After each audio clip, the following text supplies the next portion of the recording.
Good morning. आज हम हमारे नए टेस्ट पेपर का सॉल्यूशन बनाते हैं। हमारा जो टेस्ट फॉर्म नंबर है वो हमारे पास है 024530। इसके हम क्या करते हैं, पूरे 35 क्वेश्चंस का एनालाइज करते हैं। ये हमारे पास आरआरबी का मॉक टेस्ट है। चलिए करते हैं आज के पेपर को स्टार्ट। आज के पहले क्वेश्चन से। पहला क्वेश्चन ये रहा हमारी स्क्रीन पर। A sum is being lent at 20% per annum compound interest. What is the ratio of the increase in the amount from 4th year to 5th year? कह रहा है कि किसी राशि को 20% चक्रवृद्धि ब्याज पर उधार दिया जाता है, तो चौथे और पांचवें वर्ष के अंत में मिलने वाली राशि का अनुपात क्या होगा। अब देखिए, हम लोग जानते हैं कि हमारे पास अमाउंट का जो फॉर्मूला होता है, वो क्या P into 1 plus R upon 100 की पावर T होता है। तो फोर्थ ईयर जो हमारे पास अमाउंट होगी वो क्या होगी, P इंटू 1 प्लस रेट क्या है 20 बाय 100 की पावर 4। फिफ्थ ईयर जो अमाउंट होगी वो क्या होगी, P into 1 plus R upon 100 की पावर T 5। P से P कैंसिल, पावर 4 से 4 कट जाएगी, पावर 1 बचेगी, तो क्या आ जाएगा 1:120/100, या मेरे पास क्या आ जाएगा 100:120 या 5:6। तो हर साल अमाउंट का रेशो क्या आएगा 5:6। ये हमारे पास आंसर आ जाएगा। आप डायरेक्ट करना चाहो तो 20% से हमारी वैल्यू बढ़ेगी। 20% का मतलब 1/5। इनिशियली वैल्यू 5 थी, 1 बढ़ गई तो कितनी हो जाएगी 6। तो हमारे पास रेशो क्या जाएगा 5:6। चलिए नेक्स्ट क्वेश्चन की ओर चलते हैं। क्वेश्चन नंबर 87 ये रहा हमारी स्क्रीन पर। The difference in the money between A and B is ₹1450। ए और बी के बीच में जो रुपए उनका अंतर है 1450 रुपए। मान लिया ए के पास मनी है x रुपए, बी के पास मनी है y रुपए, तो x और y का डिफरेंस हमें क्या दे रखा है 1450 रुपए। फिर हमें कह रहा है सी के पास बी से 2 गुने रुपए, सी के पास बी से 2 गुने रुपए हैं, तो बी के पास अगर y रुपए थे तो सी के पास कितने होंगे 2y।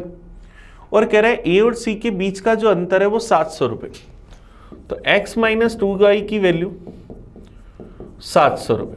तो हमें बताना क्या है, ए के पास कितने रुपए हैं, हमें x की वैल्यू चाहिए, तो हम यहाँ से y की वैल्यू कैंसिल करना चाहते हैं, तो इक्वेशन फर्स्ट को 2 से मल्टीप्लाई करते हैं। तो 2 से मल्टीप्लाई करेंगे तो क्या आएगा 2x माइनस 2y बराबर 2900 रुपये, x माइनस 2y बराबर 700। इस इक्वेशन में से इसको अगर घटा दूं, ये माइनस का, ये प्लस का और ये माइनस का, तो ये 2y से 2y कट जाएगा, 2x में से x गया तो क्या बचा x, 2900 में से 700 गए तो क्या गया 2200 रुपये। तो x की वैल्यू क्या आ गई 2200 रुपये। इसका मतलब x के पास, a के पास कितने रुपए थे 2200। ये हमारा आंसर आ जाएगा ऑप्शन बी। चलिए नेक्स्ट क्वेश्चन पर आते हैं 88 पर। If a and b are complementary to each other then the value of sec square a plus sec square b minus में sec square a into sec square b is equal to। देखो हम लोगों को value बतानी है, sec square a plus के अंदर sec square b minus के अंदर सेक स्क्वायर ए इंटू में सेक स्क्वायर बी। इसकी वैल्यू हमें बतानी। ए और बी एक दूसरे के पूरक है, इसका मतलब दोनों एंगल का सम क्या है 90 डिग्री।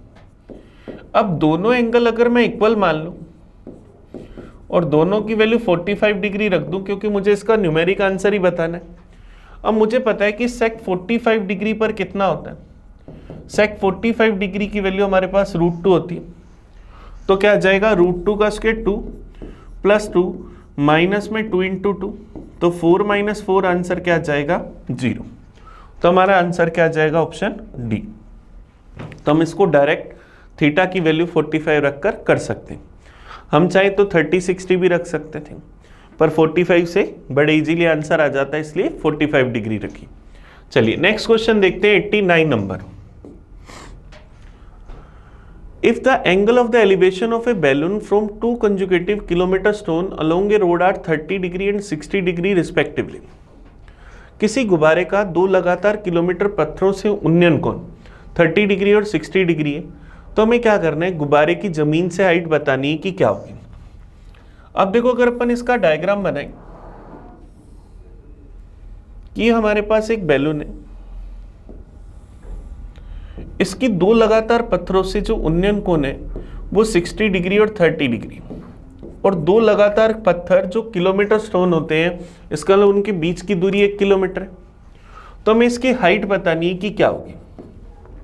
चलिए इसको नाम दे देते हैं, ABCD इसको नाम दे दिया।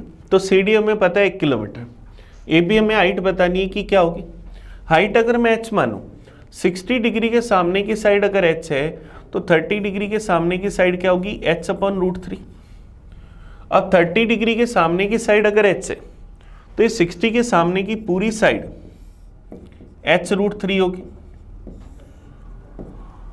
तो क्या ऐसा हम लोग यहां पर कह सकते हैं कि h√3 की वैल्यू h/√3 + 1 होगी। तो h वाली टर्म एक साथ ले आते हैं, h√3 - h/√3 बराबर 1। एलसीएम ले लेंगे √3, तो क्या आ जाएगा 3h - h/√3 बराबर 1।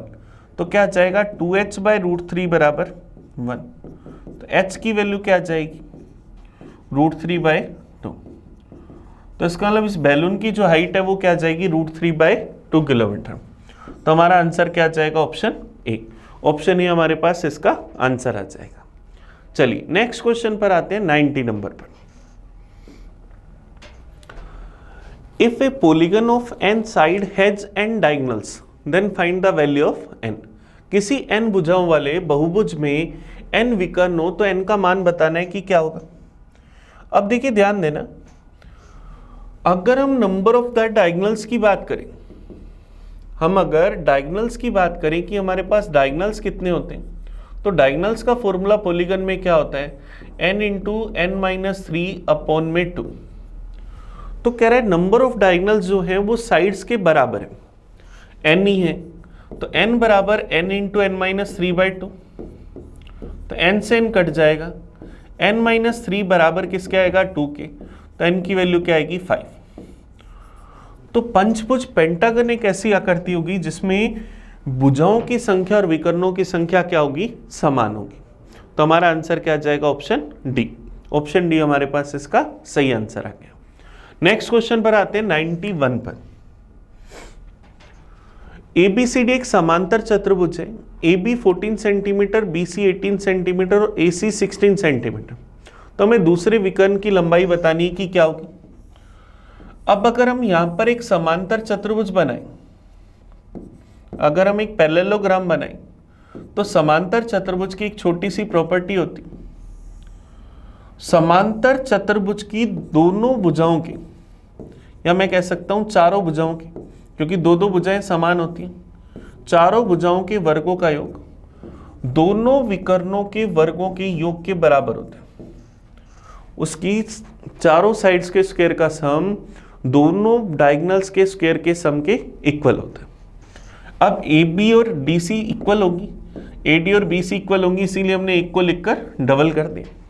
अब AB है 14, तो 14 का स्क्वायर 196।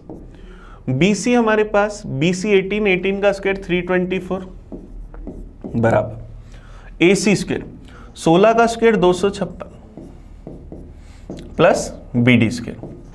चलिए कोशिश करते हैं। तो यहां से अगर अपन इसको एडिशन करें तो मेरे पास ये क्या आ जाएगा, 520 × 2, तो 1040। 256 को इधर ले आते हैं, बराबर क्या आ जाएगा, BD स्क्वायर। तो यहां से क्या आ जाएगा, 784 बराबर BD स्क्वायर। अब 784 किसका स्क्वायर होता है, 28 का। तो BD स्क्वायर बराबर 28 का स्क्वायर, तो BD बराबर क्या होगी, 28 सेंटीमीटर। तो इसके दूसरे विकर्ण की लंबाई क्या आ जाएगी, 28 सेंटीमीटर। ये हमारा आंसर आ जाएगा। ये हमने क्वेश्चन करा 91। हमेशा क्या होता है, पैरेललोग्राम के चारों साइड के स्क्वायर का सम दोनों डायगोनल के स्क्वायर के सम के इक्वल होता है। चलिए नेक्स्ट क्वेश्चन पर आते हैं, क्वेश्चन नंबर 92 पर। Find the area of the triangle made by the line AX + BY = CE and X and Y axis. हमें एक लाइन की इक्वेशन दे रखी है, ax plus B y equal हमारे पास है सी के, एक्स एक्सेज है और वाई एक्सेज है। इससे बने ट्रायंगल का एरिया हमें बताना है कि क्या होगा। अब देखिए ध्यान देना, अगर मैं एक्स एक्सेज और वाई एक्सेज बना लूं, इस लाइन की अगर मैं बात करूं तो एक्स एक्सेज पर अगर पॉइंट चाहिए तो वाई 0 रख देंगे, तो ए एक्स बराबर अगर सी आएगा तो एक्स की वैल्यू क्या आ जाएगी, सी बाई। तो एक्स एक्सेस पर एक पॉइंट आ गया C by A comma 0, Y axis पर पॉइंट चाहिए तो एक्स 0 रख देंगे, तो बी वाई बराबर क्या आ जाएगा सी के, तो वाई बराबर क्या आएगा सी बाई बी। तो वाई एक्सेस पर एक पॉइंट आ जाएगा मेरे पास 0 कोमा सी बाई बी। तो एक्स एक्सेस वाई एक्सेस और इस लाइन से बने ट्रायंगल का इसका एरिया चाहिए, तो ये दूरी सी बाई ए, ये दूरी C by B, right angle triangle का एरिया 1/2 बेस इंटू हाइट। तो एक साइड मेरे पास सी बाई ए, दूसरी साइड सी बाई बी, तो क्या आ जाएगा सी स्क्वायर अपॉन 2ab। तो हमारा आंसर क्या आ जाएगा सी स्क्वायर अपॉन 2ab वर्ग इकाई, ये हमारा आंसर आ जाएगा। अब देखिए ध्यान देना, यहाँ पर सेंटीमीटर लिखा हुआ है सारे ऑप्शन में, इसलिए हम सेंटीमीटर कंसीडर कर रहे हैं, अदरवाइज हमारे पास क्या होता है स्क्वायर यूनिट। और ये डायरेक्ट फॉर्मूला भी होता है कि अगर मेरे पास एक लाइन की इक्वेशन दे रखी है एक्स प्लस बी वाई बराबर सी, या A X plus B Y plus C बराबर 0, दोनों में एक ही फॉर्मूला बनता है। एक्स एक्सेस और वाई एक्सेस से बने ट्रायंगल का एरिया सी स्क्वायर अपॉन 2ab। चलिए नेक्स्ट क्वेश्चन पर आते हैं 93 पर। एक वृत्त की त्रिज्या 8 सेंटीमीटर है, इसके क्षेत्रफल को 2 समकेंद्रीय वृत्तों द्वारा 3 बराबर हिस्सों में बांटा जाता है। तो तीनों वृत्तों की त्रिज्याएं आरोही क्रम में ज्ञात करो कि क्या होंगी। A circle has 8 centimetre radius, it's area is divided by the 2 common circle centre circle in 3 equal parts, find the ratio of there radius in ascending order. अब देखो यहां पर अगर मैं सर्किल्स बनाऊं, मेरे पास एक ये बड़ा सारा सर्किल है, ये 2 छोटे सर्किलों ने इसके एरिया को बराबर 3 भागों में बांटा। इसका मतलब इस अंदर वाले भाग का एरिया 1, इस वाले पार्ट का एरिया भी 1 और बाहर वाले पार्ट का एरिया भी 1। अंदर वाले की रेडियस अगर मैं लेता हूं R1, इस वाले की रेडियस लेता हूं R2 और इस वाले की रेडियस अगर मैं लेता हूं R3, तो मुझे पता है तीनों का एरिया, फर्स्ट सेकंड और थर्ड, तीनों का एरिया जो होगा इनकी रेड पाई आर स्क्वायर के बराबर होगा, पाई R1 स्क्वायर, पाई R2 स्क्वायर और पाई R3 का स्क्वायर। पाई से पाई कट जाएगा, R1 square ratio R2 square ratio R3 square. पहले वाले का एरिया 1, दूसरे वाले का 1 + 1 2, तीसरे वाले का 1 + 1 + 1 3। तो रेडियस के स्क्वायर का रेशो अगर 1 2 3 है, तो रेडियस का जो रेशो होगा वो रूट करने पर आ जाएगा, तो क्या आ जाएगा 1:√2:√3। तो हमारा आंसर क्या आ जाएगा ऑप्शन सी। ऑप्शन सी हमारे पास इसका सही आंसर आ जाएगा। चलिए नेक्स्ट क्वेश्चन पर आते हैं 94 पर। हमें कह रहे हैं ABCD ने एक रेस्टोरेंट 56 लाख रुपए की लागत में खरीदा। B जो है C और D के कुल निवेश, BCD का कुल निवेश A के अकेले का 460% है, ACD का कुल निवेश B के अकेले निवेश का 366 से 66% है, C का निवेश ABD के कुल निवेश का 40% है। तो D का निवेश बताना है कि क्या होगा। अब ABCD चारों के लिए रेस्टोरेंट टोटल कितने लाख का था, 56 लाख का। BCD का कुल निवेश A के अकेले निवेश का 460% है। A का निवेश अगर 100 है तो BCD का कुल निवेश कितना है 460, तो इसका रेशो क्या आ जाएगा 10:46। तो 56 लाख को अगर 10:46 में बांटू तो A का निवेश कितना है 10 लाख और BCD का कितना है 46 लाख। फिर नेक्स्ट हमें कह रहे हैं A, C और D का कुल निवेश बी के अकेले का 366 से ही 2/3% है। ए सी डी इन तीनों का बी के निवेश का 366 से ही 2/3% है। बी का निवेश अगर 100 है तो तीनों का टोटल है 366 से ही 2/3। 366 से ही 2/3 को अगर सोल्व करें तो ये क्या बन जाएगा 1100/3। तो क्या जाएगा 3:11। तो टोटल मेरे पास बी और ACD का रेशो 3:11। रेशो का टोटल बना 14 की वैल्यू 56 लाख। तो एक की वैल्यू क्या आ जाएगी 4 लाख। तो 3 की वैल्यू क्या आ जाएगी 12 लाख। तो बी का निवेश 12 लाख, ABCD तीनों का ACD तीनों का निवेश 44 लाख। फिर हमें कह रहे हैं कि सी का निवेश AB और डी के कुल निवेश का 40% है। सी का निवेश ABD तीनों का निवेश अगर 100 था तो सी का निवेश 40% है। इसका मतलब इनका रेशो क्या है 2:5। 56 लाख को अगर 2/5 में बांटे तो टोटल 7 बना। 7 की वैल्यू 56 लाख को, 1 की वैल्यू 8 लाख, तो 2 की वैल्यू 16 लाख और 5 की वैल्यू 40 लाख। इसका मतलब क्या हुआ सी का निवेश कितना है 16 लाख। तो ABC तीनों का निवेश हमें पता लग गया। ए का इन्वेस्टमेंट है 10 लाख, बी का इन्वेस्टमेंट 12 लाख, सी का इन्वेस्टमेंट 16 लाख। तो इन सब का टोटल इन्वेस्टमेंट कितना हुआ 38 लाख। तो 56 लाख में से अगर 38 लाख में घटा दूं तो मेरे पास डी का निवेश कितना आ जाएगा 18 लाख। तो हमारा आंसर क्या आ जाएगा 18 लाख। तो डी का निवेश कितना है 18 लाख। हम चाहते तो इन सबके रेशो के टोटल बराबर करके भी अपना आंसर निकाल सकते थे। इसका रेशो 5:23 बनता, ये 3:11 है, ये 2:5 है, इसका टोटल 7 है, इसका टोटल 14 है, इसका टोटल 28 है। तो सबको 28 बना लेते, तब भी हम कर सकते थे। चलिए नेक्स्ट क्वेश्चन पर आते हैं 95 पर। 95 ये रहा हमारी स्क्रीन पर। आज के पेपर का हमारा question number 10। A cube and square has equal surface area, then find the ratio of their volume. एक घन और गोले के पृष्ठीय क्षेत्रफल समान है, तो हमें इनके वॉल्यूम का अनुपात बताना है कि क्या होगा। अब क्यूब की साइड अगर अपन ए मान लें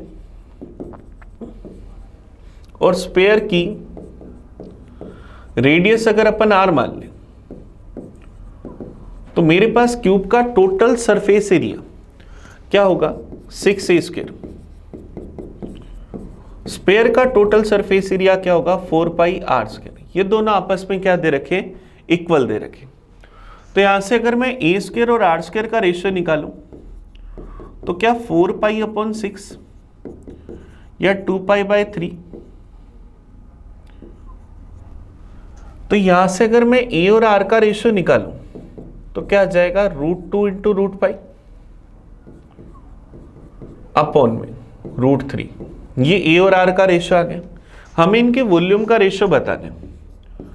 वॉल्यूम की अगर बात करें तो मेरे पास इसका वॉल्यूम a³, स्क्वायर का वॉल्यूम मेरे पास क्या आ जाएगा 4/3πr³।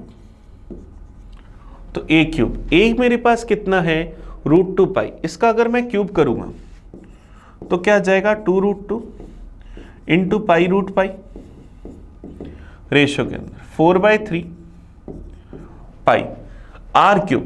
अगर मैं r का √3 का क्यूब करूंगा तो क्या बन जाएगा 3√3। तो अब देखो यहां से अगर इसका रेशियो निकालें पाई से पाई गया,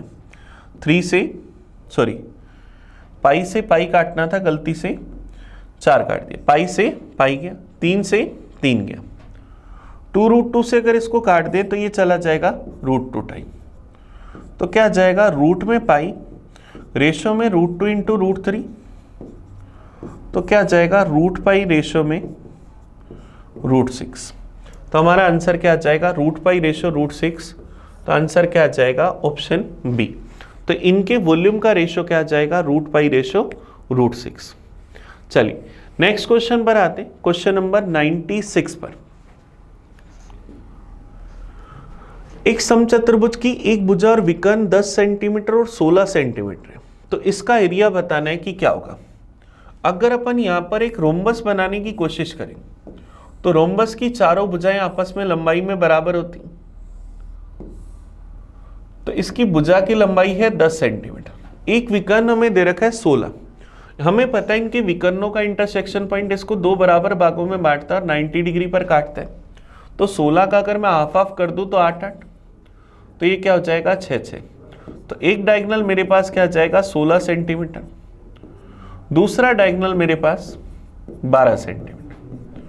तो रोम्बस का एरिया फॉर्मूला क्या होता है 1/2 d1 इंटू d2, दोनों विकर्णों के गुणनफल का आधा। तो 16 गुना 12, 2 से गया 6 बार, 16 इंटू 6 96। तो हमारा आंसर क्या जाएगा 96 सेंटीमीटर स्क्वायर। तो उसका एरिया क्या जाएगा 96, ये हमारा आंसर आ जाएगा। चलिए नेक्स्ट क्वेश्चन पर आते हैं 97 पर। A cone, a hemisphere and a cylinder has equal radius and height. Then find out the ratio of volumes. हमारे पास एक कोन है, एक हमारे पास हेमिस्फीयर अर्धगोला है, और एक हमारे पास है सिलेंडर। मुझे कह रहा है कि इनकी त्रिज्याएं और ऊंचाई समान है, रेडियस और हाइट मेरे पास क्या इनकी इक्वल है। तो मुझे क्या करना है इनके वॉल्यूम्स का रेशियो बताना है कि क्या होगा। शंकु का वॉल्यूम होता है 1/3 पाई आर स्क्वायर एच, तो एच की जगह भी मैं आर रख दूं। अर्धगोले का वॉल्यूम होता है 2/3 पाई आर क्यूब, और शंकु का वॉल्यूम होता है सिलेंडर का पाई आर स्क्वायर एच, तो एच की जगह भी आर रख दूं। तो पाई आर क्यूब कट जाएगा, क्या आएगा 1/3 रेशो 2/3 रेशो 1। तो पूरी इक्वेशन को अगर 3 से मल्टीप्लाई करूं तो क्या जाएगा 1 to 3। तो इनके वॉल्यूम का रेशो क्या जाएगा 1:2:3। तो आंसर हमारे पास क्या जाएगा ऑप्शन ए। ऑप्शन ए हमारे पास इसका सही आंसर आ जाएगा। चलिए नेक्स्ट क्वेश्चन पर आते हैं, क्वेश्चन नंबर 98 पर। हमें एक नंबर दे रखा है जो 36 से डिवाइड है, तो ए का मान बताना है कि क्या होगा। 82360 डिवाइड है 36 से। 36 का मतलब 9 इंटू 4, तो 4 का रूल चेक करें तो लास्ट के 2 डिजिट में पूरा पूरा भाग जाना चाहिए। तो लास्ट के 2 डिजिट देखें तो A0 है, तो A2 भी हो सकता है, 4 भी हो सकता है, 6 भी हो सकता है और 8 भी हो सकता है, क्योंकि 20, 40, 60 और 80 इन सब में 4 का पूरा पूरा भाग जाता है। अब 2 और 4 तो ऑप्शन में है ही नहीं, तो 2 और 4 तो ऑप्शन में है ही नहीं, तो छोड़ दो। तो A का मान या तो 6 होगा या 8 होगा। तो 3 और 1 तो नहीं हो सकता, 3 और 1 ओड नंबर तो बनेंगे नहीं, क्योंकि 4 का डिवाइड नहीं जाएगा। अब मुझे डिवाइड करना है 9 का, तो अगर मैं A को 6 रखता हूं तो 623,660। अब मैं इसमें 9 का डिवाइड करके देखूं तो क्या बनेगा, इसके अंकों का योग 9 या 9 का मल्टीपल होना चाहिए। 6 3 18 बना, 3 दूनी 5, 9 का मल्टीपल नहीं बन रहा। इसका मतलब मेरे पास ये क्या होगा 8, 823,680।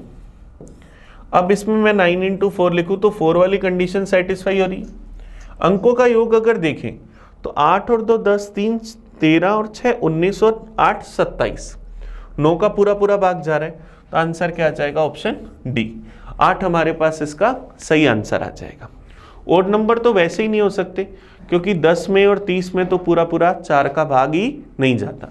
तो 6 और 8 में से चेक करना था, तो सही आंसर क्या गया 8। चलिए नेक्स्ट क्वेश्चन पर चलते, क्वेश्चन नंबर 99।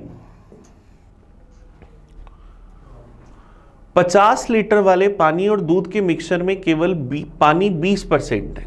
दूध वाला एक ग्राहक को इस मिक्सचर का 10 लीटर देते हैं, फिर बचे हुए मिक्सचर में 10 लीटर पानी मिला देते हैं। अंत में मिक्सचर में पानी का परसेंटेज बताना है कि क्या होगा। हमारे पास इनिशियली 50 लीटर का मिक्सचर है,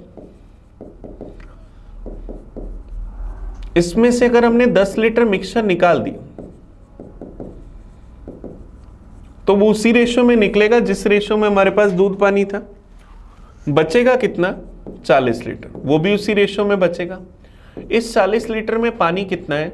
20%। तो 40 लीटर का 20% क्या आएगा? 8 लीटर। और मिल्क हमारे पास कितना आ जाएगा? 32 लीटर। अब हम इसमें क्या करते हैं, 10 लीटर पानी मिला देते हैं। तो 10 लीटर जब पानी मिलाया तो पानी कितना हो गया? 18 लीटर। दूध कितना हो गया? 32 लीटर। तो मुझे क्या बताना है कि अब इस मिक्सचर में पानी का परसेंटेज कितना है? पानी हमारे पास अब कितना है? 18 लीटर। टोटल कितने में से? 50 लीटर में से। परसेंटेज में चाहिए, इंटू करा 100% से, तो क्या आ जाएगा? 36%। तो आंसर क्या आ जाएगा? Option D. ऑप्शन डी हमारे पास इसका सही आंसर आ जाएगा, क्योंकि 50 से गया 2 बार, 18 इंटू 2 36%। तो पानी कितना आ गया? 36%। चलिए नेक्स्ट क्वेश्चन पर चलते हैं। क्वेश्चन नंबर 100 हमें कह रहा है Renuka get married 8 year ago. Today her age is 1/3 time her age at the time of marriage.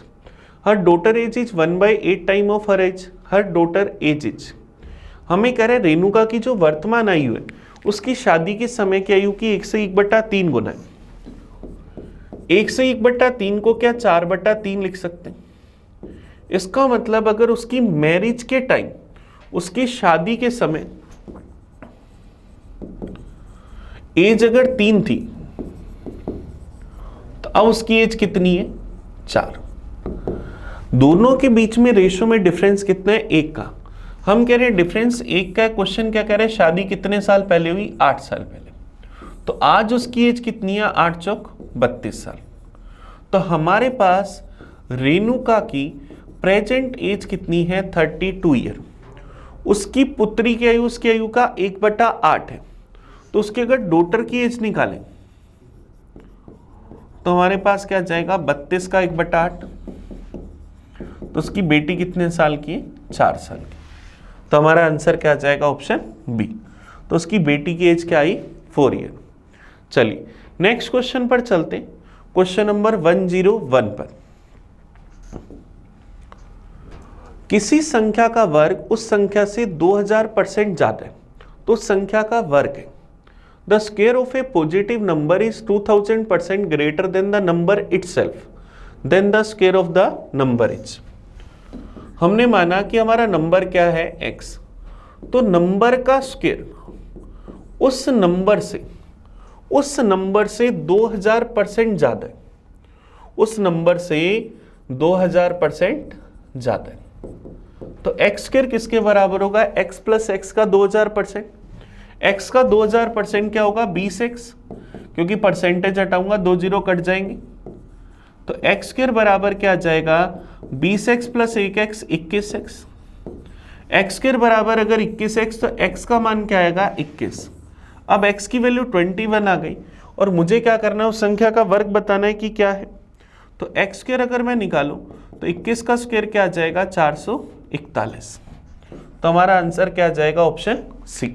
Option C हमारे पास इसका सही आंसर आ जाएगा। चलिए नेक्स्ट क्वेश्चन पर आते 102 पर। Abhishek and Bhanu both are dealer of KML scooters. The price of KML scooter is 28,000. Abhishek give a discount of 10% on the whole. हमारे पास 2 लोग हैं, एक है अभिषेक, दूसरा हमारे पास है भानु। हम ये दोनों KML स्कूटर के क्या हैं? डीलर हैं। स्कूटर का प्राइस MRP कितना है? 28,000। अभिषेक इस पूरे MRP पर डिस्काउंट कितना देता है? 10% का। 28,000 का 10% 2800 रुपये। तो उसका सेलिंग प्राइस कितना आ जाएगा? 25,200 रुपये। Abhishek give a discount of 10% on the whole, while Banu give a discount of 12% on first 20,000 and 8% on the rest 8,000. What is the difference between their selling price. Bhanu जो है इसके 2 टुकड़े करता है, 20,000 रुपए तक तो 12% का डिस्काउंट देते हैं। 20,000 का अगर 12% निकालो तो 2400 रुपए, 2400 रुपए डिस्काउंट दिया तो 20,000 रुपए में से कितने रुपए लेगा, 17,600 रुपए। एक्स्ट्रा जो 8,000 रुपए उस पर ये कितना डिस्काउंट देते हैं, 8% का। 8,000 का 8% 640 रुपए, तो यहां पर ये कितने रुपए लेगा, 7,360 रुपए। तो टोटल ये कितने लेता है, 24,960 रुपए, जबकि वो लेता है 25,200 रुपए। दोनों के सेलिंग प्राइस में डिफरेंस कितना, 240 रुपए का। आप चाहो तो डायरेक्ट इनके डिस्काउंट से भी देख सकते हो। ये 3,040 रुपए का डिस्काउंट दे रहे हैं, वो 2,800 रुपए का डिस्काउंट दे रहा है, तो वो कितने रुपए का डिस्काउंट ज्यादा दे रहा है, 240 रुपए का। ये हमारा आंसर आ जाएगा। चलिए नेक्स्ट क्वेश्चन की ओर चलते हैं। 103 नंबर। एक व्यापारी 2 वस्तुओं को बेचता है, एक 10% की हानि पर और दूसरी 15% लाभ पर, लेकिन अंत में न लाभ होता है न हानि होती है। दोनों वस्तुओं का टोटल सेलिंग प्राइस अगर 30,000 रुपए है, तो हमें उनके क्रय मूल्य का अंतर बताना है कि क्या होगा। हमें उनके कॉस्ट प्राइस का डिफरेंस बताना है कि क्या होगा। A trader sell two article, one at a loss of 10%, another at a profit of 15%, but finally there is no loss और नो गेन। देखिए ध्यान देना, 103 नंबर क्वेश्चन की अगर अपन बात करें, हमारे पास 2 आर्टिकल्स हैं।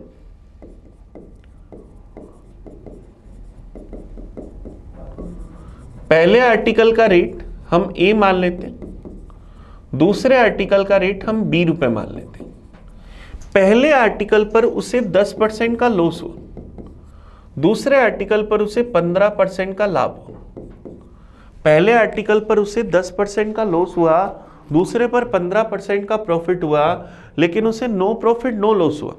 इसका मतलब पहले पर उसे जितने भी रुपए का लॉस हुआ, पहले पर जितने भी रुपए का लॉस हुआ, दूसरे पर उसे उतने ही रुपए का प्रॉफिट हुआ, तभी तो नो प्रॉफिट नो लॉस हुआ। इसका मतलब पहले का जो लॉस है, ए का जो 10% है, वो क्या दूसरे के प्रॉफिट 15% के बराबर होगा। तो यहाँ ए बी का रेशियो अगर निकालेंगे, परसेंटेज से परसेंटेज क्या 5 से क्या 2 बार, ये क्या 3 बार, तो 3:2।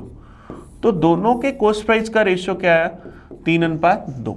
अब नो प्रॉफिट नो लॉस हुआ, इसका मतलब दोनों का जो सेलिंग प्राइस था वही क्या दोनों का कॉस्ट प्राइस होगा। तो टोटल कॉस्ट प्राइस दोनों का कितना है, 30,000 रुपये। हमें इनके कॉस्ट प्राइस का डिफरेंस बताना है, तो ए और बी का अगर डिफरेंस निकालें, टोटल 30,000, रेशियो का टोटल 5, वैल्यू चाहिए 1 की, तो क्या आ जाएगा 6,000 रुपये। तो दोनों के रेट का डिफरेंस क्या आ जाएगा, ऑप्शन बी, 6,000 रुपये हमारा आंसर आ जाएगा। चलिए नेक्स्ट चलते हैं क्वेश्चन नंबर 104 की ओर। 104 नंबर, ये रहा हमारी स्क्रीन पर।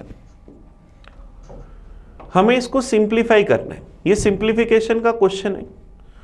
अब देखो सबसे पहली टर्म को अगर मैं सोल्व करूं, 2 में से अगर मैं 1/3 घटाऊं तो एलसीएम क्या आ जाएगा, 3। ऊपर क्या लिखूंगा, 6 - 1 5/3। दूसरी टर्म को सोल्व करूं तो एलसीएम आएगा 5, 10 - 3 क्या बनेगा, 7। तीसरी टर्म को सोल्व करूंगा तो 7 × 2 14 - 5 क्या बन जाएगा, 14 में से अगर मैं 5 को घटा दूंगा तो क्या आ जाएगा, 9। डॉट डॉट डॉट लगा रखा है। लास्ट मेरे पास एलसीएम क्या आया, 1001। 1001 को 2 से गुना करा, 2002। 2002 में से अगर मैं 999 घटा दूं तो क्या आ जाएगा, 1003। अब देखो ये ऊपर वाली सारी वैल्यू आपस में कट जाएंगी, सिर्फ क्या बचेगा, 1003 बटा में 3। तो हमारा आंसर क्या आ जाएगा, ऑप्शन सी। मैंने क्वेश्चन की वैल्यू को नहीं लिखा, डायरेक्ट उसको हमने सोल्व कर लिया, तो हमारा आंसर क्या आ जाएगा, ऑप्शन सी। चलिए नेक्स्ट क्वेश्चन पर आते हैं 105 पर। 105 ये रहा हमारी स्क्रीन पर। The sum of the series, हमें इस सीरीज का सम बताना है कि क्या होगा। 3 + 5 + 7 + 9 + 99। अब देखो ये सारे ओड नंबर्स हैं, ये एक एपी बन रही है। एक एपी का सम क्या होता है? a plus L by two into में n। पहला स्टेप 3, लास्ट स्टेप 99 अपॉन में 2। Number of the terms n हम कैसे निकालेंगे? l माइनस ए अपॉन में d प्लस 1। लास्ट स्टेप 99, पहला स्टेप 3, डिफरेंस कितने का? 2 का प्लस 1। तो 96/2 क्या बनेगा? 48 1 प्लस 1 49। तो 49 टर्म्स है, तो 102/2 51 इंटू 49, तो क्या आ जाएगा? 2499। 51 को अगर 49 से मल्टीप्लाई करेंगे तो क्या आ जाएगा? 2499। ऑप्शन क्या आ जाएगा? B.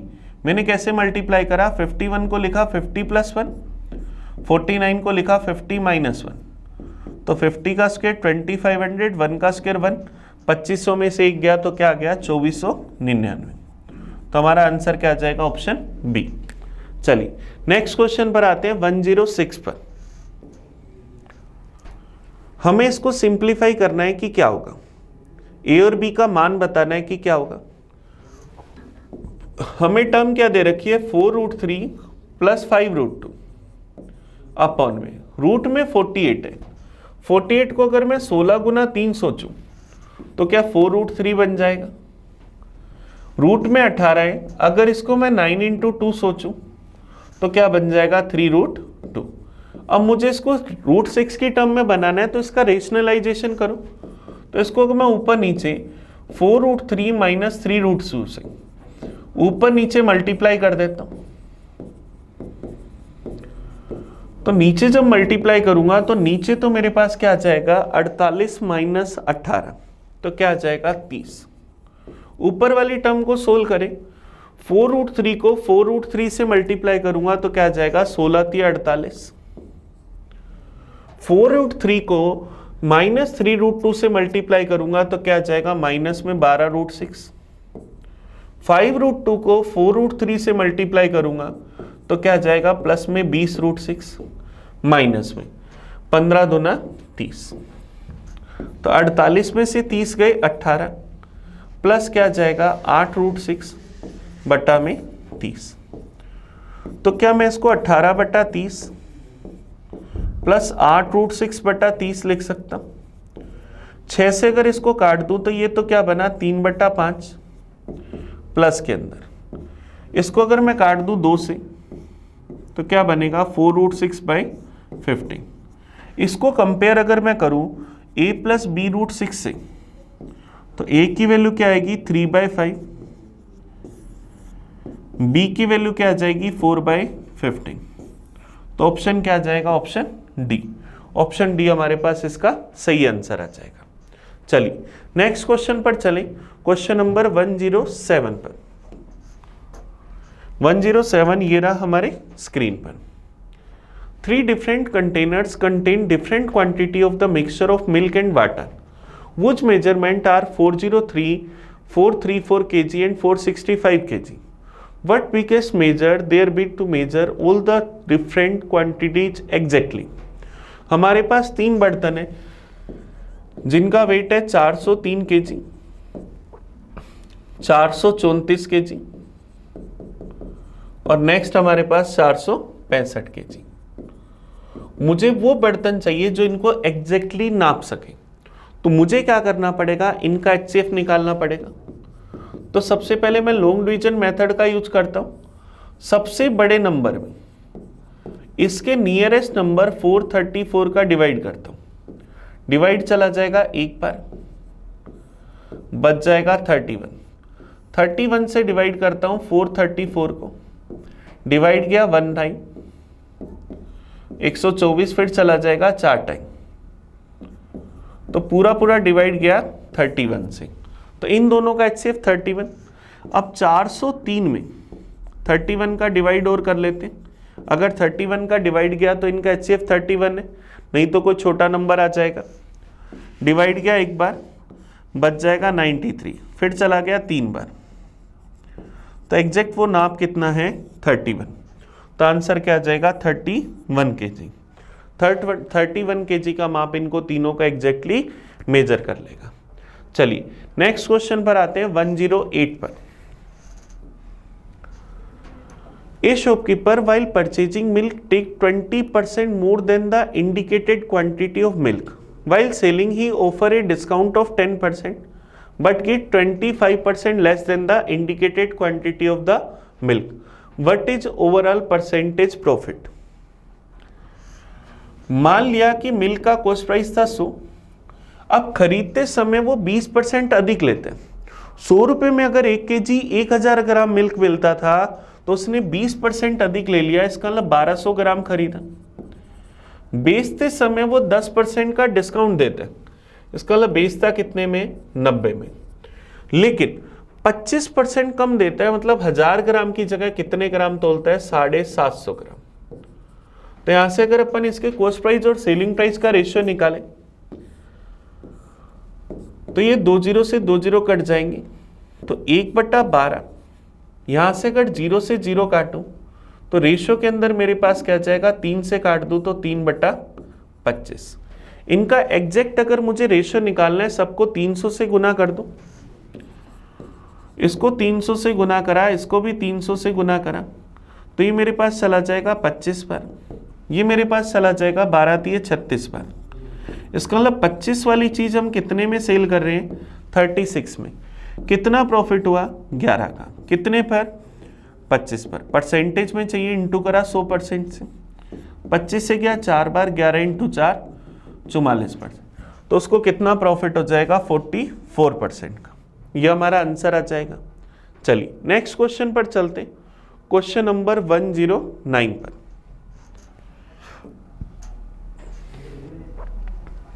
A sum of rupees 10,000 is borrowed at 8% per annum, compounded annually, which is paid back in 3 equal N1 installment. What is the amount of each installment approximately? Principal हमें दे रखा है 10,000, रेट हमारे पास 8%, time है 3 year, 3 equal instalment में पे करना है। तो CI इंस्टॉलमेंट का, अब देखो कंपाउंडेड एनुअली, इसका मतलब CI इंस्टॉलमेंट है। CI इंस्टॉलमेंट का एक छोटा सा फॉर्मूला होता है, P बराबर X into 100/100 plus R plus X into 100/100 plus R की power 2 plus X into 100/100 plus R की पावर 3। P है प्रिंसिपल, R है रेट, पावर 1 2 3 इंडिकेट करिए टाइम को, और X क्या है, CI की इंस्टॉलमेंट जो हमें फाइंड करनी। तो हम यहाँ वैल्यू रखें तो 10,000 बराबर X गुना 100/108 प्लस X गुना 100/108 की पावर 2 प्लस X गुना 100/108 की पावर 3। तो हम इसको क्या लिख सकते हैं, x इंटू 25/27, x इंटू 25/27 का स्क्वायर, x इंटू 25/27 का क्यूब। तो यहां से अगर x इंटू 25/27 कॉमन ले लें तो क्या आ जाएगा, 1 प्लस 25/27 प्लस 25 का स्क्वायर 625, 27 का स्क्वायर 729। तो यहां से क्या आ जाएगा, x इंटू 25/27, यहाँ एलसीएम क्या आ जाएगा, 729, ऊपर क्या आ जाएगा 729 प्लस 25 इंटू 27 675 प्लस 625 इक्वल किसके है, 10,000 के। तो यहां से अगर x की वैल्यू निकालें तो x की वैल्यू क्या आ जाएगी, 10,000 इंटू 27 इंटू 729 अपॉन के अंदर 25 इंटू के अंदर, ये हमारे पास क्या आ जाएगा, इसको अगर अपन ऐड करेंगे तो 19 कैरी आ जाएगी, 1 10 और 2 12, 6 दूनी 12 और 7 19 और 1 20, 2029, 25 से चला जाएगा 400 बार। तो 400 गुना 27 गुना 729 बटा में 2029। अब अगर अपन इसको 25 से काटे, अप्रोक्सीमेट वैल्यू निकालनी, 25 से अगर मैं इसको काट दूं तो 25 से 400 चला जाएगा 16 बार, 25 से काटूंगा तो ये चला जाएगा 81 बार, ये चला जाएगा 3 बार। 16 को अगर 3 से यहाँ से इसको काटूं तो 3 दूनी 6, बच जाएगा 12, चला जाएगा 4 बार, फिर चला जाएगा 3 बार। तो 2430 को 16 से गुना करूं तो 2430, 5 से गुना करूं तो 1215 और 243। इसको अगर मैं ऐड कर दूं तो 3888 रुपये, 3888 रुपये के आसपास क्या वैल्यू आ जाएगी, 3880 रुपये। तो हमारा आंसर क्या आ जाएगा, ऑप्शन ए। बस इसमें हमें थोड़ी सी कैलकुलेशन करनी थी। चलिए नेक्स्ट क्वेश्चन पर चलते हैं, क्वेश्चन नंबर 110 पर, 110 नंबर। किसी एक पारी का सर्वाधिक रन कुल रन का 2/9 था, दूसरा सर्वाधिक जो रन थे शेष रन का 2/9 था। तो दोनों पारियों में 8 रनों का अंतर है, तो पारियों का टोटल स्कोर बताना है कि क्या होगा। 2/9 और 2/9 को देखते हुए हमने 9 × 9 टोटल जो स्कोर है, टोटल जो रन है हमने वो 9 × 9 81 एज्यूम कर ली। 81 रन हम लोग एज्यूम कर लेते, ये हम लोगों ने लेट कर लिया। तो हमें कह रहे हैं the highest score of in inning was 2/9 of the total score. तो जो हाइएस्ट स्कोर है वो क्या होगा, 81 का 2/9, तो कितना आ जाएगा 18। तो ये हाईएस्ट रन अगर अपन छोड़ दें तो रिमेनिंग क्या आ जाएगा, रिमेनिंग जो रन आएंगे वो 18 घटा दें, तो 18 घटाएंगे तो क्या आ जाएंगे 63। अब सेकंड जो हाईएस्ट स्कोर होगा वो क्या होगा, 63 का 2/9, तो क्या आ जाएगा 14 रन। और हमें कह रहे हैं इन दोनों पारियों के रनों में अंतर था 8 रन का, 18 और 14 में अंतर कितना, 4 का। 4 की वैल्यू किसके बराबर, 8 रन के बराबर, तो 1 की वैल्यू क्या आ जाएगी, 2 रन। हमने अपना स्कोर लेट करा 81, तो 81 की वैल्यू क्या आ जाएगी, 2 × 81, 162 रन। तो इन पारियों का टोटल स्कोर कितना था, 162। ये हमारा आंसर आ गया। कई बार कुछ लोग डायरेक्ट भी कर लेते हैं, 9 × 9 81 माना, तो ऐसा नंबर होगा जिसमें 81 का पूरा पूरा भाग जाए, तो ऑप्शन क्या आ जाएगा, बी हमारा आंसर आ जाएगा। चलिए नेक्स्ट क्वेश्चन पर आते हैं, 111 पर। 1 year ago the ratio between Mesh and Suresh salary was 3:5. The ratio of their individual salary of last year and present year are 2:3 and 4:5. If the total salary of present year was 43,000, what is the present salary of Mesh? 1 year ago, 1 year ago हमारे पास 1 साल पहले महेश और सुरेश, इनकी income का ratio क्या था, 3:5। Individually अगर बात करें, इंडिविजुअल लास्ट ईयर और इस ईयर,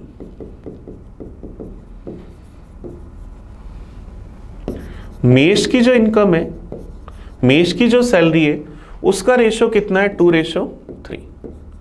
और सुरेश जो है उसकी सैलरी का जो रेशो है वो कितना है, 4:5। मान लिया कि मेष की इनकम 2x और 3x थी, सुरेश की इनकम 4y और 5y थी, तो लास्ट ईयर 2x और सुरेश की इनकम 4y, इनका रेशो 3:5 था, तो ये 2 से चला जाएगा 2 बार, तो x और y का रेशो क्या है, 6:5। तो x की जगह अगर मैं 6 रख दूं, x की जगह अगर मैं 6 रख दूं तो ये क्या बनेगा 12, ये क्या बनेगा 18। y की जगह 5 रख दूं तो ये क्या बनेगा 20 और ये 25। तो हमारे पास क्या हुआ, मेष और सुरेश, इन दोनों की इस साल इनकम का रेशो 18:25, टोटल है 43,000। हमें किसकी चाहिए, मेष की सैलरी, तो टोटल है 43,000, रेशो का टोटल 43, वैल्यू किसकी चाहिए 18 की, तो क्या आ जाएगा 18,000 रुपये। तो मेष की इस साल सैलरी हमारे पास कितनी आ जाएगी, ऑप्शन बी। ऑप्शन बी हमारा आंसर आ जाएगा 18,000, ये हमारा आंसर आ जाएगा। चलिए नेक्स्ट क्वेश्चन पर आते हैं 112 नंबर पर।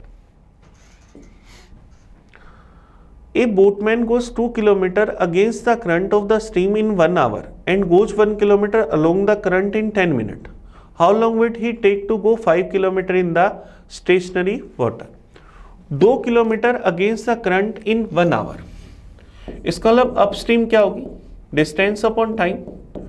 2 किलोमीटर ट्रेवल करा 1 आवर में, तो 2 किलोमीटर पर आवर। अपस्ट्रीम क्या होती है, x माइनस वाई।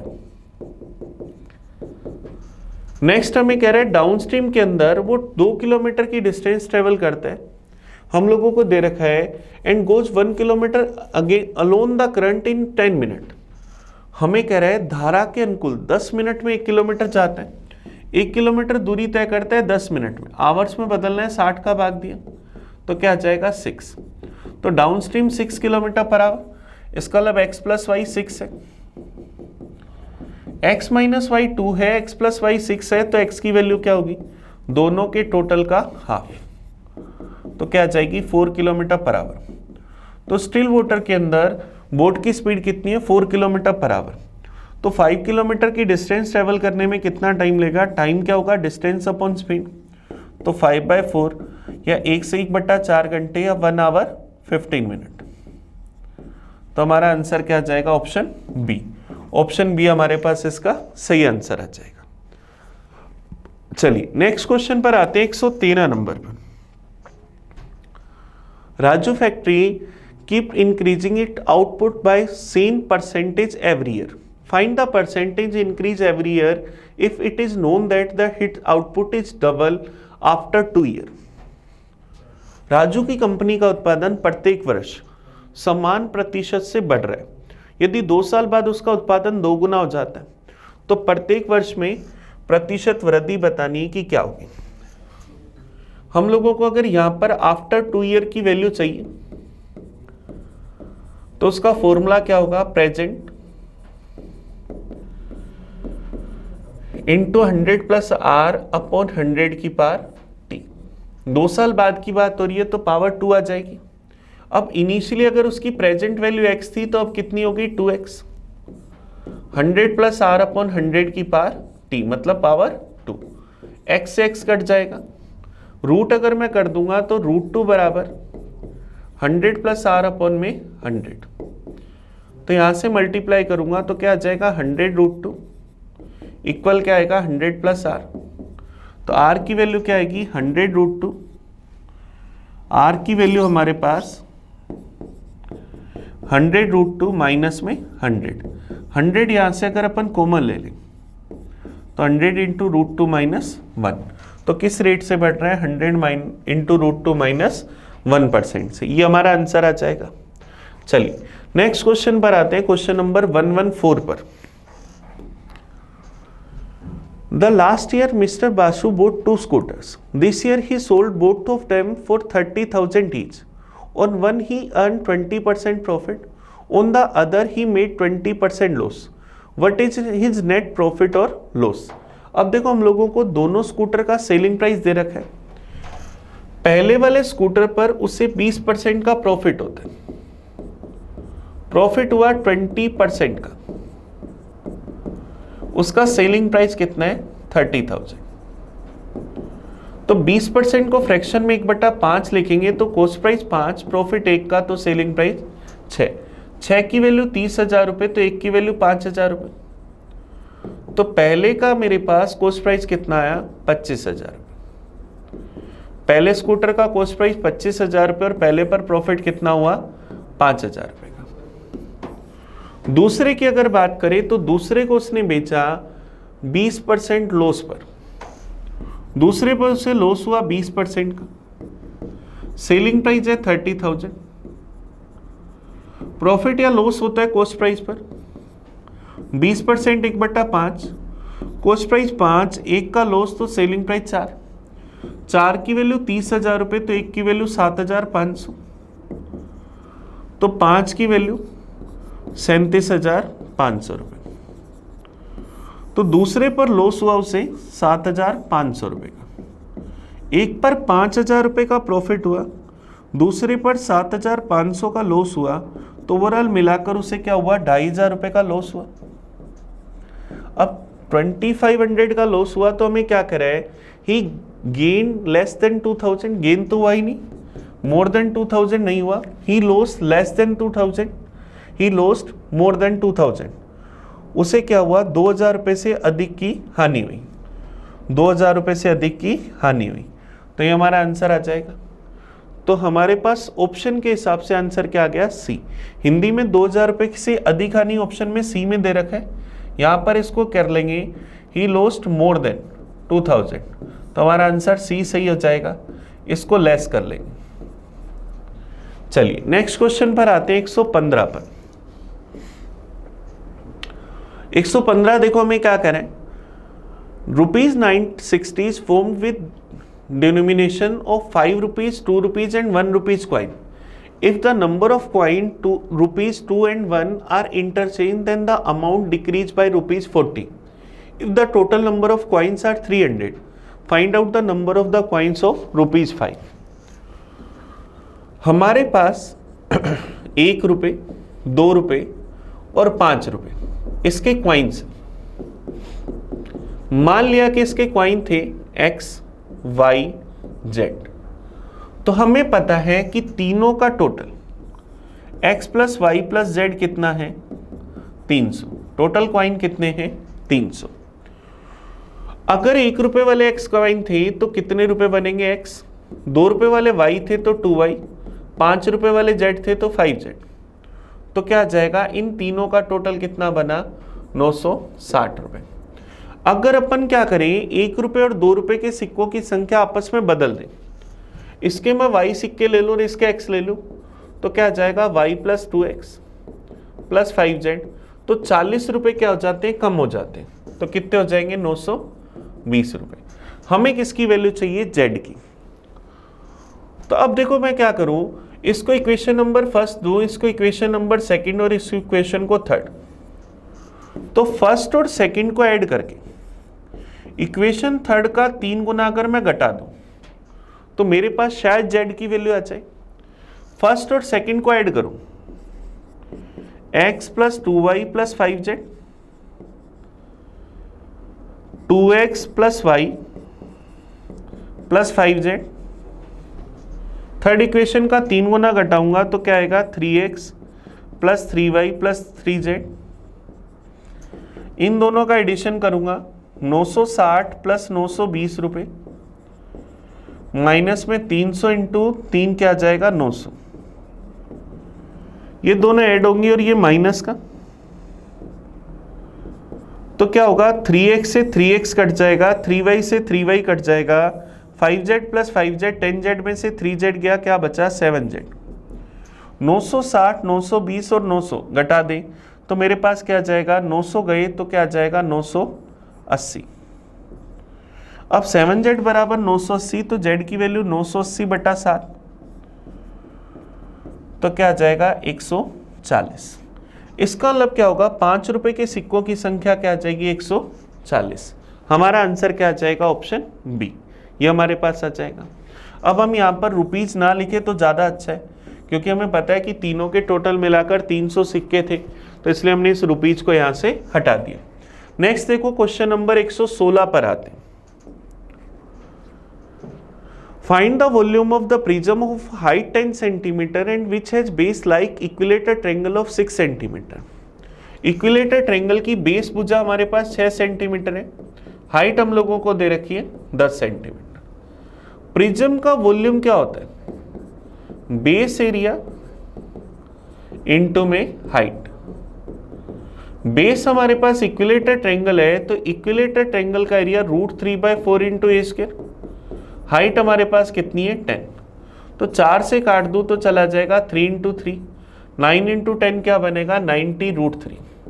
तो इसका वॉल्यूम क्या आ जाएगा, 90√3 सेंटीमीटर क्यूब।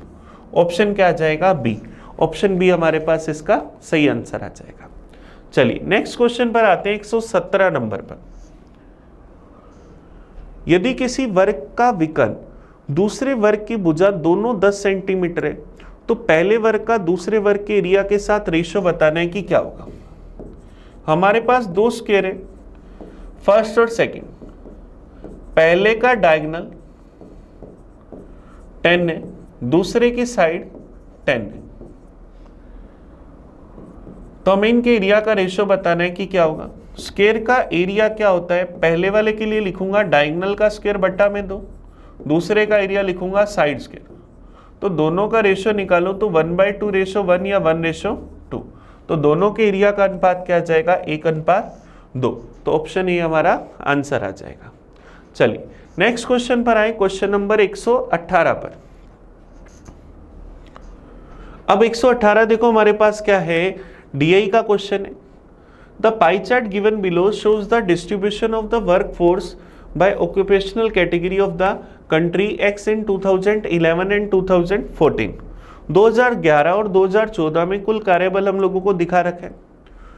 पहला क्वेश्चन क्या करें, देश एक्स के कार्यबल में 2011 से 2014 तक लिपिक वर्गीय कार्यकर्ताओं की संख्या में वृद्धि बतानी है कि कितनी है। लिपिक हमारे पास क्या चाहिए, क्लेरिकल वर्कर। क्लेरिकल वर्कर अगर अपन यहां से देखने की कोशिश करें 2011 के अंदर अगर अपन देखें तो 20% है, तो 150 मिलियन का 20% अगर मैं निकालूं तो 150 का 20% अगर अपन निकालेंगे तो क्या आ जाएगा, 30 मिलियन। नेक्स्ट अगर देखें 18%, 175 का अगर अपन 18% निकालें तो 175 का अगर मैं 20% निकालूं तो 20% क्या आ जाएगा, 17 दूना 34 35, उसमें से 3.5 कम कर दूंगा तो क्या आ जाएगा 31.5। तो 30 और 31.5 दोनों का डिफरेंस कितना है, 1.5 मिलियन। तो आंसर क्या आ जाएगा, ऑप्शन डी। ऑप्शन डी हमारा आंसर आ गया। 175 का आपने 18%, 20% माइनस 2% करके निकाल लिया। चलिए नेक्स्ट आते हैं 119 पर। सेम वही डीआई का क्वेश्चन है। देश एक्स के कार्यबल में 2011 से 2014 तक ब्लू कॉलर कार्यकर्ताओं की संख्या में प्रतिशत कमी बतानी है कि क्या होगी। ब्लू कॉलर यहां पर कितने थे, 28%। तो 150 का अगर मैं 28% निकालूं, परसेंटेज हटाऊंगा बटा में 100, 50 से क्या 3 बार, ये क्या 2 बार, 2 से क्या 14 बार, 14 3 42, तो ब्लू कॉलर यहां पर कितने थे, 42। अगली बार अगर देखें ब्लू कॉलर 20% है, तो 175 का अगर मैं 20% निकालूं, परसेंटेज हटाऊं तो बटा में 100, 1/5, 5 का भाग दूं तो 5 3 15, फिर मेरे पास क्या बच जाएगा, 2 25 चला जाएगा 35। 42 से 35 हो गए, 42 से 35 हो गए तो कितने कम हुए, 7। किससे, 42 से। परसेंटेज में चाहिए, इंटू करा 100% से, 7/42 1/6, और 1/6 की वैल्यू 16 से 2/3%। तो आंसर क्या आ जाएगा, ऑप्शन बी। चलिए नेक्स्ट क्वेश्चन पर आते हैं 120 पर। सन 2011 में कार्यबल में सेवा कर्मियों की संख्या में कितने मिलियन थी, हमें ये बताना है। 2011 में हमें सेवा मिलियन, हम लोगों को यहाँ पर दे रखा है सर्विस, सेवा में कितने परसेंट है, 15%। तो 150 का 15% निकाल लें, 0 से 0 कैंसिल, 15 का स्क्वायर 225/10, तो क्या आ जाएगा 22.5%। तो 22.5 मिलियन हमारे पास आंसर आ जाएगा। तो चलिए आज के पेपर के पूरे हमने क्वेश्चंस 35 जो क्वेश्चंस थे मैथ्स के, उन सब क्वेश्चन का एनालाइज करा। आप बड़े ध्यान से इस पेपर को देखना, आपको कहीं भी कोई डाउट हो, कोई कन्फ्यूजन हो तो मुझे बताना, मैसेज करना, मैं आपको उसका रिप्लाई करूँगा। तो चलिए हम मिलेंगे नए पेपर में, नई वीडियो में, नई सॉल्यूशन के साथ। तब तक के लिए थैंक यू। पढ़ते रहें, आपका अपना प्रिंस। Thank you.